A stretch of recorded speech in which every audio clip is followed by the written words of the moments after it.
मिलकर इस कार्यक्रम में शामिल होंगे तो अच्छा लगेगा।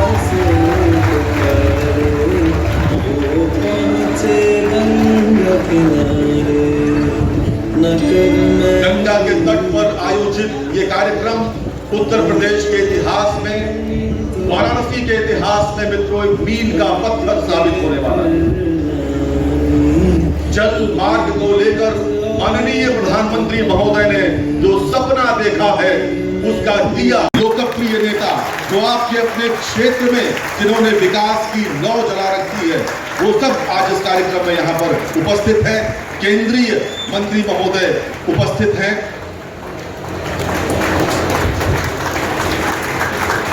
केंद्रीय पत्तन पोत परिवहन जलमार्ग मंत्री द्वय, राज्य मंत्री द्वय यहाँ पर है, श्री शांतनु ठाकुर और श्रीपद नायक। योगी आदित्यनाथ जी, उत्तर प्रदेश के यशस्वी मुख्यमंत्री जी, Shri Sarbananda Sonowal, minister for port shipping and waterways and AYUSH, government of India, Shripad Naik ji, minister of state for port shipping and waterways and tourism. प्रधानमंत्री श्री नरेंद्र मोदी के नेतृत्व में सरकार ने माल ढुलाई और यात्रियों की आवाजाही के लिए देश के विशाल नदी नेटवर्क का उपयोग करने वाले जलमार्गों की भूमिका को सुनिश्चित किया है, जो देश के सुदूर इलाकों को भी भारतीय अर्थव्यवस्था के साथ जोड़ेगा। उन्होंने देश भर में 111 जलमार्ग विकसित करने की शुरुआत की और भारत सरकार के पत्तन पोत परिवहन एवं जलमार्ग मंत्रालय के तहत अंतर्देशीय जलमार्ग प्राधिकरण को नदियों को कार्गो और यात्री आवाजाही के लिए सुगम बनाने के लिए सौंपा। जलमार्ग पर्यावरण के अनुकूल है, जहां ये एक तरफ कार्बन फुटप्रिंट को कम करते हैं, वहीं दूसरी तरफ ये किफायती भी है और इसमें बड़े और अधिक वजन वाले कार्गो को सुचारू रूप से ले जाने की क्षमता है तथा इसमें भूमि अधिग्रहण की समस्या भी नहीं रहती। एक प्रमुख आकर्षण का केंद्र होगा। इससे जल पर्यटन को भी भारी बढ़ावा मिलेगा। सामुदायिक जेटियों के निर्माण से छोटे व्यापारियों, किसानों और नदी के किनारे रहने वाले आम लोगों के चेहरे पर मुस्कान आएगी और खुशियों की एक नई सौगात लाएगी। स्टीमर घाट में 3 सामुदायिक जेटियों का निर्माण किया जा चुका है एवं 15 और जेटी वाराणसी जिले के राजघाट, रामनगर, बलुआ घाट, सामने घाट और डूंगरपुर, जमानिया, चोचकपुर, सैदपुर, भरौली, मझुआ, कंसपुर और शिवपुर में NW1 के वाराणसी बलिया खंड पर स्थापित किए जा रहे हैं। 250 किलोमीटर लंबे वाराणसी बलिया खंड में 15 सामुदायिक जेटी बनाए जाएंगे, जिससे उस क्षेत्र में आर्थिक गतिविधियों का एक नया अध्याय शुरू होगा।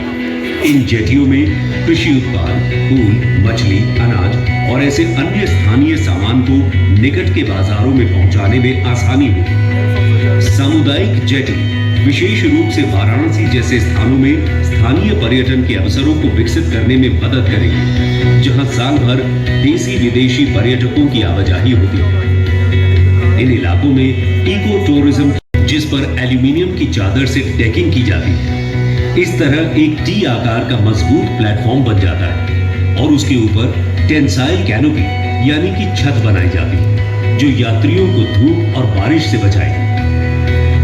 सामुदायिक जेटी के बन जाने के बाद उसे स्पीड बोट से खींच कर ले जाया जाता है और तय जगह पर बांध दिया जाता है। इस जेटी को कभी भी कहीं भी ले जाया जा सकता है और तुरंत उपयोग में लाया जा सकता है। इन सारी सामुदायिक जेटियों को निर्माण के पश्चात स्थानीय निकायों और ग्राम पंचायतों को हस्तांतरित कर दिया जाएगा, जो आने वाले समय में इनका परिचालन और रखरखाव करेगी। हर साल बाढ़ के कारण गंगा नदी के बहाव में बदलाव आता रहता है और ऐसी स्थिति में इस तरह के सामुदायिक जेटी लोगों की आवाजाही को सुचारू रूप से बनाए रखने में महत्वपूर्ण भूमिका निभाएंगे। विश्व बैंक के सहयोग से जलमार्ग विकास परियोजना शुरू की, जिसमें गंगा नदी पर 1390 किलोमीटर लंबे राष्ट्रीय जलमार्ग 1 के विकास को प्राथमिकता दी गई, जो वाराणसी को हल्दिया बंदरगाह से जोड़ता है। इसके अतिरिक्त ब्रह्मपुत्र और बराक नदियों पर जलमार्ग 2 और 16 के द्वारा इसे भारत बांग्लादेश प्रोटोकॉल रूट के माध्यम से उत्तर पूर्वी राज्यों के साथ जोड़ता है। राष्ट्रीय जलमार्ग NW1 पश्चिम बंगाल, झारखंड, बिहार और उत्तर प्रदेश राज्यों को एक साथ जोड़ता है और इनके प्रमुख शहरों और औद्योगिक गलियारों हल्दिया, कोलकाता, भागलपुर, मुंगेर, पटना, गाजीपुर, वाराणसी को भी आपस में जोड़ता है। जलमार्ग विकास परियोजना का उद्देश्य और अन्य गणमान्य अतिथियों के सहयोग से और उनकी उपस्थिति में, गणमान्य अतिथियों की उपस्थिति में ये प्रारंभ हो रहा है। 8 सामुदायिक जेटीज का शिलान्यास गंगा के कॉरिडोर में रहने वाले यूपी, बिहार, झारखंड और पश्चिम बंगाल के 7.5 करोड़ से अधिक लोगों को लाभ होगा। बहुत बहुत धन्यवाद आप सभी अतिथियों का। उत्तर प्रदेश में अब मैं अनुरोध करूंगा IWAI की ओर से श्री रविकांत, मुख्य अभियंता, और उत्तर प्रदेश इस समय यह एग्रीमेंट का हस्तांतरण हो रहा है, आगे बढ़ने को है जलमार्ग के माध्यम से। बहुत बहुत धन्यवाद मित्रों। परिवहन के पारंपरिक साधन और ये 2 हस्तांतरण हो रहे हैं मित्रों। दूसरा है electric battery powered hybrid catamaran से संबंधित। ये वाराणसी, मथुरा,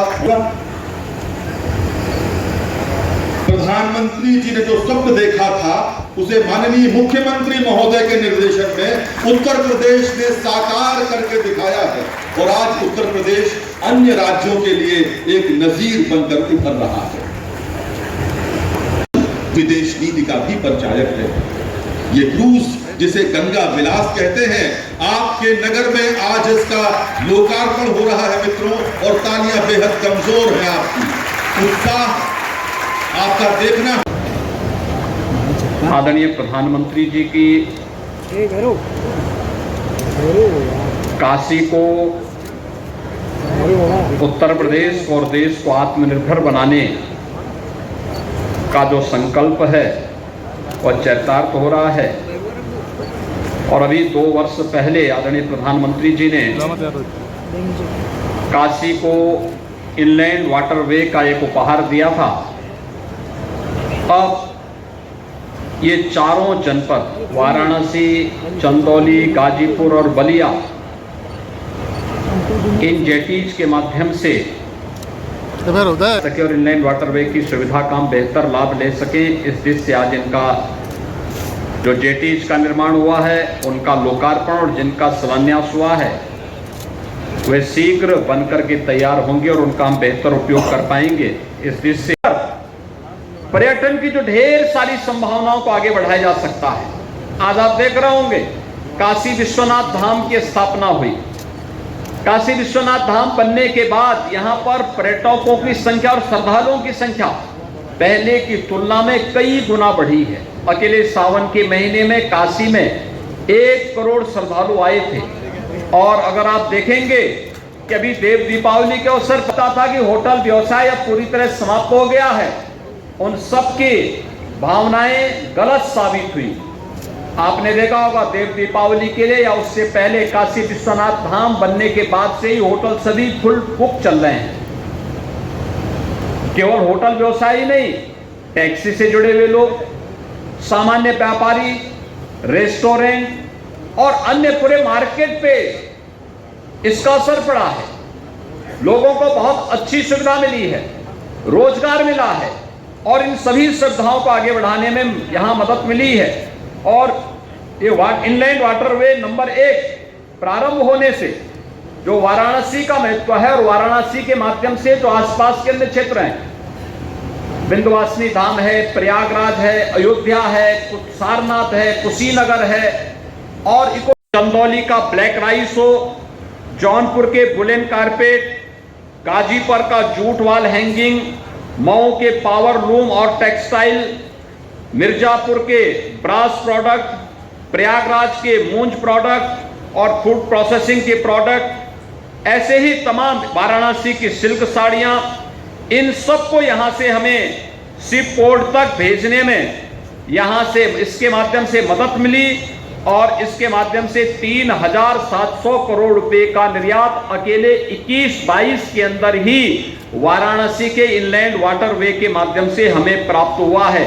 और स्वाभाविक रूप से इससे यहाँ के उद्यमियों को, यहाँ के कारीगरों को, यहाँ के किसानों को, यहाँ के हस्तशिल्पियों को कार्य भी मिला और उसका मुनाफा भी उन्हें प्राप्त हुआ है। और मैं इसके लिए प्रधानमंत्री जी का हृदय से आभार व्यक्त करता हूं कि इसके माध्यम से यहाँ के लोगों को काफी परिवहन की यहाँ के माध्यम से इस सुविधा का लाभ यहाँ के लोगों को आसानी से प्राप्त हुआ है।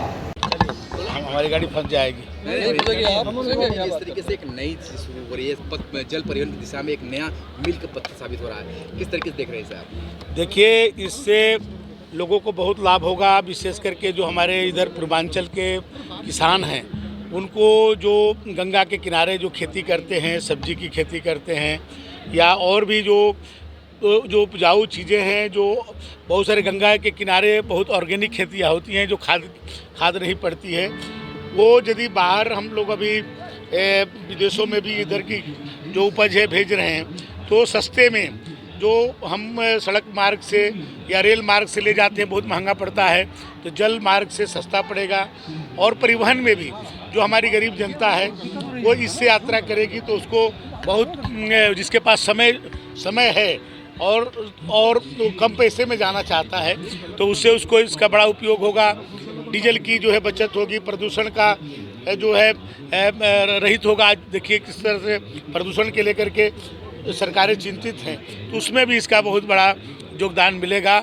और जहाँ पर हमारी अभी सड़कें नहीं हैं लेकिन वहाँ पर नदियाँ हैं, वहाँ तक हम इस मार्ग से पहुँच सकते हैं। तो कई चीज़ों का लाभ एक साथ इससे प्राप्त होने वाला है। और पर्यटन के क्षेत्र में भी आपने देखा होगा कि जो दिखाया गया कि पर्यटन का कितना बढ़िया उसमें व्यवस्था है। एक नई चीज़ जो है यहाँ के लोगों को एक इको टूरिज्म के लिए एक बहुत बड़ा बेहतर प्लेटफार्म मिल रहा है। डिजिटल इंडिया का digital new platform live VNS पिछले 7 वर्षों से बनारस की सेवा में। पाइए बनारस के कोने कोने की खबर निष्पक्षता के साथ। लाइव VNS से बनारस की ताज़ा तरीन खबरों के लिए प्ले स्टोर से डाउनलोड कीजिए लाइव VNS ऐप या फॉलो कीजिए लाइव VNS को सोशल मीडिया पर।